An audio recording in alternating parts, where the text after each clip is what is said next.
Hello, welcome back to the CT Tech Cheat Code Dominate Your Training audio series. So, in today's episode, this is episode 8, we're going to talk about speed, efficiency, and still doing it right. Okay, so we know that everybody has their own speed and their own method on how they do their exams and still can do it correctly and still produce the same quality exam, no matter how you do it. Some people may do it one way, some people may do it another way. As long as you get the same result, you're still being efficient and you're still doing it right. Okay. Now, this is the important part that I want you to know. Fast doesn't mean you're sloppy. Okay. You can still scan like a freaking pro and still get it right. Okay. And just being slow doesn't make you lazy. Okay. You can still scan like a workhorse and get it done right.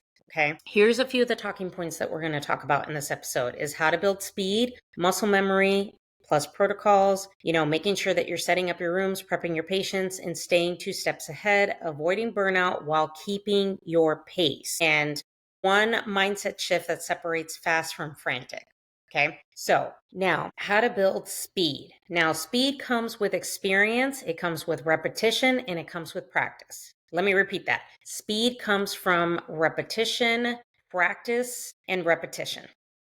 Okay, so that's where it comes from. Okay, so it's, repetition, you're consistent, and you practice all your protocols, your common exams, your patient positioning, contrast, all those things. Okay. That's how you build speed because over time, as you become more experienced, you're going to get faster in setting up your room, setting up your patient, setting up this, setting up that. So you're going to get, quicker. Now, when it comes to being new, and those of you that are new that are listening, don't think that you have to be fast, from the jump right out of the gate because you're not, because you need to take time in figuring out how to position your patient, why that's important, how to select a protocol, why that's important, why we do the amount of contrast we do, why is the timing. You have to know all those things. So, because I've worked with some newer techs that think they have to be up to our feet. No, no, no, no, no. That is the fastest way for you to make more mistakes. You have to make sure that you slow down, you know exactly what you're doing before you build that speed. Now, one of the things that I always encourage techs is making sure you're setting up your rooms. Make sure you have contrast ready, make sure there's a sheet on the table, make sure you got all your IV supplies, flushes, all that stuff that you need to make sure that you are ready to go in that room. Okay. And that you're not searching for stuff and slowing the process down. Okay. I always encourage techs to make sure that they do that and making sure that you're prepping your patients, whether you have to give them oral contrast if you're working on the outpatient side, making sure that the orders are there, making sure that IVs are started, making sure that, you have labs and you have this, making sure that the patients are prepped correctly so you can just go ahead and get their exam done in a timely fashion. And then making sure you're 2 steps ahead.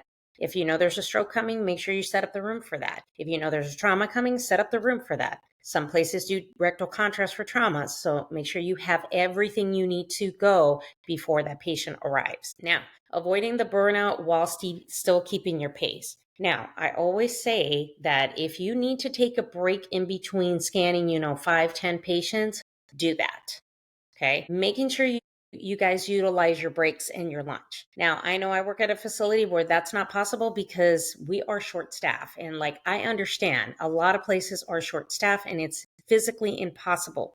But even telling the charge tech or your manager or your supervisor, say, listen, I need to take 15 minutes away so that you can regroup so that you can go ahead and get back in there to scan efficiently. That is not a hard ask, and they should be able to let you do that, okay? So that you can keep your pace, you can just kind of reset your brain. It's very, very, very important to do that, okay? So just make sure that you just avoid burning out because this industry, it's huge on burnout. And just making sure you take the time so you can just kind of regroup and you can keep your pace. Okay. And then the one mind shift that I like to adopt that separates fast from frantic is believing that you can do this and you know exactly how to do this. Making sure that you're the tech that knows what you're doing in that room versus just a textbook tech. And I've said that a lot through this audio series because we want to steer away from that. We want technologists that know what they're doing in that room with that patient and why they're doing the certain exams they're doing, and why they're pushing contrast, and why, the why behind all the different protocols that we do. Okay. I don't want you to turn into a textbook tech, because some people do that. Yes, you need your textbooks, you need that to pass your registry. Absolutely. However, none of that shit applies when you're on that floor with that patient. Okay. Because once you take the registry, all that shit is just not going to apply. I'm going to tell you that right now. What's going to apply is how you physically handle your protocols, physically handle your patient, contrast, and all that stuff. So that's how you become from being frantic to being fast, making sure that you have that mindset that, yep, I'm going to get this exam done. I'm going to do it correctly. I'm going to position them correctly, and I'm just going to get shit done. Okay. And if I have trouble, I'm going to ask questions, because that makes you a confident tech. And because if you freeze up, your patient's going to feel that you are freezing up and you don't know what the fuck you're doing. So that's not the tech that you want to be. You want to be the tech that the patient knows, okay, they're going to take care of me, I'm safe, and this is going to go well. Okay. So those are the talking points I have for this episode. Okay. So if you want to make sure you elevate your training like a pro, my CT Blueprint course, it's a crash course. It's kind of a one-on-one course for new technologists that it gives you everything you need to stay sharp and just stay focused on your CT training, gives you all the basic shit that you need to know while you are training. Okay. So make sure you grab it now. The link is below. So thank you so much for joining me in this episode. In episode 9, we're going to talk about shady coworkers, toxic leadership, and lazy trainers. This is going to be a good one, and it might trigger the fuck out of some of you. Okay. So thank you so much for joining me in this episode. I will see you in episode 9.